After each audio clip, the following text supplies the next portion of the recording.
திருவள்ளூர் அருகே தனியார் வங்கி மேலாளரை தாக்கிய பாஜக மாநில இளைஞர் அணி நிர்வாகி கைது செய்யப்பட்டிருக்கிறார். கூடுதல் விவரங்களுடன் செய்தியாளர் லோகநாதன் இணைப்பில் இருக்கிறார். லோகநாதன், விவரங்கள்.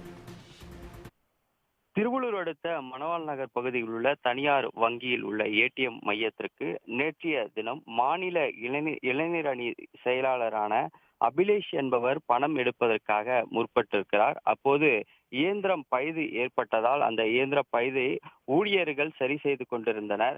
அப்போது அவர் விடாமல் பணம் எடுப்பதற்காக முயற்சித்திருக்கிறார். அப்போது வங்கி மேலாளர் தற்போது பணம் எடுக்க முடியாது, பிறகு மிஷின் சரி செய்த பிறகு பணம் எடுக்கலாம் என கூறியுள்ளார். ஆனால் அதையும் மீறி அபிலேஷ் வங்கி மேலாளரை சரமாரியாக தாக்கியிருக்கின்றார். இது குறித்து வங்கி மேலாளர் மணவாள் நகர் காவல் நிலையத்தில் கொடுத்த புகாரின் அடிப்படையில் அபிலேஷை போலீசார் தேடி வந்திருந்தனர்.